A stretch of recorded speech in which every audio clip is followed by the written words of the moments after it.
ಈಗಷ್ಟೇ ತೋರಿಸ್ತಾ ಇದ್ವಿ ಒಬ್ರು ಆಕ್ಸಿಜನ್ ಮಾಸ್ಕ್ ಹಾಕೊಂಡು ಬಂದು ಹೇಗೆ ಮತ ಚಲಾಯಿಸಿದ್ರು ಅಂತ. ಇನ್ನೊಬ್ರು ಅವರು ಆಪರೇಷನ್ಗೆ ಹೋಗಬೇಕು, ಅದಕ್ಕೂ ಮುಂಚಿತವಾಗಿ ಇರಿ ನಾನು ವೋಟ್ ಮಾಡಿ ಬರ್ತೀನಿ ಅಂತ ಹೇಳಿ ಬಂದು ವೋಟ್ ಮಾಡಿ ಹೋಗಿದ್ದಾರೆ. ಇವರೆಲ್ಲ ಒಂದು ರೀತಿ ಇನ್ಸ್ಪೈರ್ ಮಾಡ್ತಾರೆ, ಮತದಾನ ಮಾಡಿ ಪ್ರೇರಣೆಯಾಗಿದ್ದಾರೆ ಹಲವರು. ಆ ಪೈಕಿ ಇವರು ಕೂಡ ಒಬ್ರು ಬೆಂಗಳೂರಿನಲ್ಲಿ ಆಪರೇಷನ್ಗೆ ಹೋಗೋದಕ್ಕೂ ಮೊದಲು ನಾನು ವೋಟ್ ಮಾಡಬೇಕು ಅಂತ ಅವರು ಕೇಳ್ಕೊಂಡಿದ್ದಾರೆ. ನಂತರ ವೈದ್ಯರು ಕೂಡ ಅವರಿಗೆ ಸಹಕರಿಸಿದ್ದಾರೆ. ಅನಾರೋಗ್ಯವಿದ್ರೂ ಕೂಡ ಆಕ್ಸಿಜನ್ ಮಾಸ್ಕ್ನ ಹಾಕೊಂಡು ಅವರು ಬಂದು ಮತ ಬೂತ್ನಲ್ಲಿ ವೋಟ್ನ ಮಾಡುವಂತ. ಕೆಲವರು ಆರೋಗ್ಯ ಸಮಸ್ಯೆ ಇರುತ್ತೆ, ವಯಸ್ಸಾಗಿರುತ್ತೆ, ನಮಗೆ ಮನೆಯಲ್ಲೇ ಮತದಾನ ಮಾಡ್ತೀವಿ ಅಂತ ಹೇಳಿ ಅದಕ್ಕೆ ರಿಜಿಸ್ಟರ್ ಮಾಡಿಕೊಂಡು ವೋಟ್ ಮಾಡಿದ್ದು ಉಂಟು.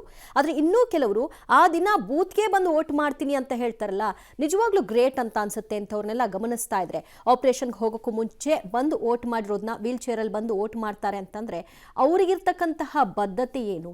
ನಮ್ಮ ಹಕ್ಕನ್ನು ನಾವು ಚಲಾವಣೆ ಮಾಡಬೇಕು, ಅದು ಎಂತಹದ್ದೇ ಸಂದರ್ಭ ಇರಬಹುದು. 5 ವರ್ಷಕ್ಕೊಂದ್ಸರಿ ಸಿಗುವಂಥ ಅವಕಾಶವನ್ನು ಯಾಕೆ ಮಿಸ್ ಮಾಡ್ಕೊಳ್ಬೇಕು ಅಂತ ಅವರು ಭಾವಿಸಿದ್ದಾರೆ.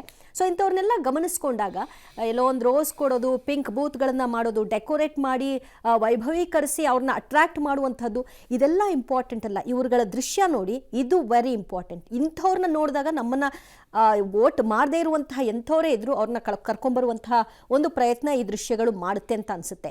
ವೋಟ್ ಮಾಡಿದ ಬಳಿಕ ಒಬ್ರು ವೃದ್ಧೆ ಸಾವನ್ನಪ್ಪಿದ್ದಾರೆ. ಅವರ ಫೋಟೋ ನೋಡ್ತಾ ಇದ್ರಿ.